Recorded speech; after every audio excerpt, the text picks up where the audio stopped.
ನಮಸ್ಕಾರ. ವನಜಾ ಮಲೆನಾಡು ಬಂದಾಯಿತು, ಹೊಸ ವಿಡಿಯೋ ತಂದಾಯಿತು. ಬನ್ನಿ ಇವತ್ತು ಪವಿತ್ರ ಬಂಧನ ಈ ಸೀರಿಯಲ್ಲು ಹೇಗೆ ಮೂವ್ ಆಗುತ್ತೆ, ಏನು ಸ್ಟೋರಿ ನೋಡೋಣ. ಅದಕ್ಕಿಂತ ಮುಂಚೆ ನನ್ನ ವಿಡಿಯೋಕ್ಕೆ ಸಬ್ಸ್ಕ್ರೈಬ್ ಮಾಡ್ಕೊಳ್ಳಿ, ಹಾಗೆ ಒಂದು ಲೈಕ್ ಕೊಡಿ. ಪವಿತ್ರ ಇಲ್ಲಿ ಅವಳು ನಾದಿನಿ ಅದಕ್ಕೆ ನಾನು ಕೇಳಿದ್ದು ಅಣ್ಣ ಏನು ಕೊಡೋದೇ ಇಲ್ಲ ಅಂತ ದೂರ ಹೇಳ್ತಿದ್ದಾಳೆ. ಅದಕ್ಕೆ ಆಯಿತು ನಾನು ಹೇಳ್ತೀನಿ ಬಿಡು, ಕೊಡಿಸ್ತೀನಿ ಅಂತ ಹೇಳ್ತಿದ್ದಾಳೆ. ಎಷ್ಟು ಒಳ್ಳೆ ನಾದಿನಿ, ಎಷ್ಟು ಒಳ್ಳೆ ಗಂಡ ಅಂತ ಅವಳು ಯೋಚನೆ ಮಾಡಿಕೊಂಡು, ಇಂಥ ಒಳ್ಳೆ ನಾದಿನಿ, ಇಂಥ ಒಳ್ಳೆ ಮನೇನ ಬಿಟ್ಟು ಮತ್ತೆ ನಾನು ಹೋಗಬೇಕಲ್ಲ ಅಂತ ಯೋಚನೆ ಮಾಡ್ತಿರ್ತಾಳೆ. ಯಾಕೆ ಅಂದರೆ ಒಪ್ಪಂದದ ಪ್ರಕಾರ ಅವಳು ಹೋಗಬೇಕಾಗುತ್ತೆ ಅದಕ್ಕೋಸ್ಕರ. ಆದರೆ ಮನೆಯವ್ರಿಗೆ ಯಾರಿಗೂ ಗೊತ್ತಿಲ್ಲದಲೇ ತಾತ ಮ್ಯಾನೇಜ್ಮೆಂಟ್ ಎಲ್ಲ ನೀನೇ ನೋಡ್ಕೋಬೇಕು ಅಂತೇಳಿ ಪವಿತ್ರನ ಕೈಗೆ ಕೀ ಎಲ್ಲ, ಟಜುರಿ ಕೀ ಎಲ್ಲ ಕೊಟ್ಬಿಟ್ಟಿದೆ. ಈ ಟಜುರಿಯಿಂದ ಅವರ ದೇವು ಚಿಕ್ಕಮ್ಮ ಸರ ಎಲ್ಲ ಎತ್ಬಿಟ್ಟಿದ್ದಾಳೆ, ದುಡ್ಡು ವಜ್ಜು ದಾರ ಎಲ್ಲ ಎತ್ಬಿಟ್ಟಿದ್ದಾಳೆ. ಅದು ಇನ್ನೂ ಕೂಡ ಪವಿತ್ರಕ್ಕೆ ಗೊತ್ತಾಗಿಲ್ಲ.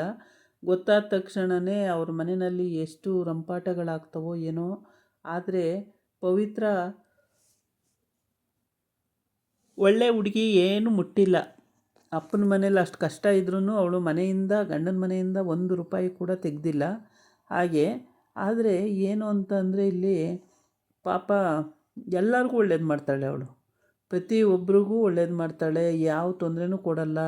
ಅಂಥದ್ರಲ್ಲಿ ಪಾಪ ಅವಳಿಗೆ ಅಪ್ಪನ ಮನೆ ಕಡೆ ಚಿಂತೆ. ಅಪ್ಪ ಏನು ಮಾಡ್ತಾರೋ, ತಾತ ಏನು ಮಾಡ್ತಾರೋ ಅಂತ ಬರೀ ಚಿಂತೆನೇ ಆಗ್ಬಿಟ್ಟಿದೆ. ಪವಿತ್ರ ಹಾಗೆ ಚಿಂತೆ ಮಾಡಿಕೊಂಡು ಯೋಚನೆ ಮಾಡ್ತಾ ಇರ್ತಾಳೆ ಕೂತ್ಕೊಂಡು, ಡೈರಿ ನೋಡ್ತಾ ಇರ್ತಾಳೆ.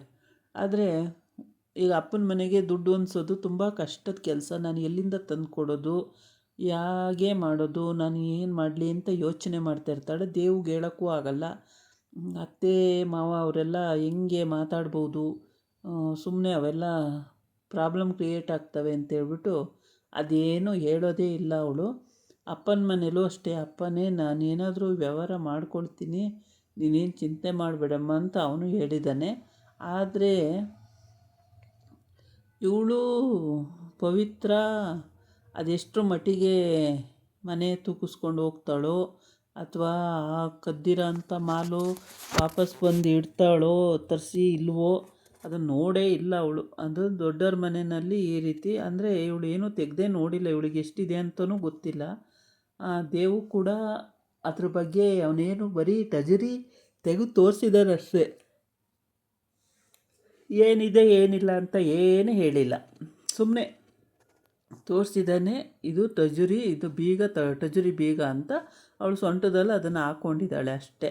ಬೇರೆ ಕಡೆ ಇಟ್ಟರೆಲ್ಲ ಈ ಥರ ಕಳ್ಳರಿದ್ದಾರೆ ಅಂತೇಳ್ಬಿಟ್ಟು, ಎಲ್ಲ ಕಡೆ ಕಳ್ಳರು ಇದ್ದಾರೆ ಅಂತ ಅವಳ ಸೊಂಟದಲ್ಲೇ ಆ ಬೀಗ ಹಾಕ್ಕೊಂಡಿದ್ದಾಳೆ. ಆದರೆ ನಿಮಿಷಕ್ಕೂ ಅವಳಿಗೆ ಇಷ್ಟು ಒಳ್ಳೆ ಮನೇನ ಬಿಟ್ಟು ನಾನು ಮತ್ತೆ ಹೋಗ್ಬೇಕಲ್ಲ ಅಂತ ಬೇಜಾರು ಮಾಡ್ಕೊಳ್ತಾ ಇರ್ತಾಳೆ ಆಗಾಗ. ಒಳ್ಳೆಯ ಅತ್ತೆ ಮಾವ ನಾದಿನಿ ಗಂಡ ಎಲ್ಲ ಒಳ್ಳೆಯವರಿದ್ದಾರೆ. ದೇವು ಸರ್ನ ಮದುವೆ ಆಗಿದ್ದೀನಿ ಅಂದ್ಕೊಂಡಿದ್ದಾರೆ.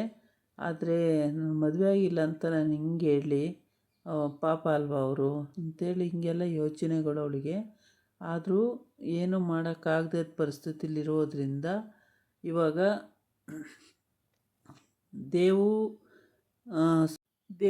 ಇಲ್ಲಿ ಅವನು ಟಜುರಿಗೆ ಏನಿದೆ ಏನಿಲ್ಲ ಅಂತಲೂ ತೋರಿಸಿಲ್ಲ. ಅವರು ಶ್ರೀಮಂತರಾಗಿರೋದ್ರಿಂದ ಅವ್ರ ಮನೇಲಿ ಏನು ನಡೆಯುತ್ತೆ ಅನ್ನೋದೇ ಯಾರಿಗೂ ಗೊತ್ತಾಗಲ್ಲ, ಯಾರಿಂದ ಯಾರಿಗೂ ಗೊತ್ತಾಗಲ್ಲ. ಎಲ್ಲವೂ ಸುಮ್ಮನೆ ಹಾಗೆ ಅಯೋಮಯವಾಗಿ ನಡೀತಾ ಇರುತ್ತೆ. ಅಂಥ ಮನೆಯಲ್ಲಿ ಪವಿತ್ರ ಇದ್ಕೊಂಡು ಅವಳಿಗೆ ಜವಾಬ್ದಾರಿ ಕೊಟ್ಟಿದ್ದಾರೆ, ಹೌದು. ಆ ಜವಾಬ್ದಾರಿನ ಅವಳು ನಿಭಾಯಿಸ್ತಾಳೋ ಇಲ್ವೋ ಗೊತ್ತಿಲ್ಲ. ಇದಾಗಿತ್ತು ಇವತ್ತಿನ ವಿಡಿಯೋ. ನಾಳೆ ಇನ್ನೊಂದು ವಿಡಿಯೋ ಜೊತೆ ಬರ್ತೀನಿ. ನಮಸ್ಕಾರ.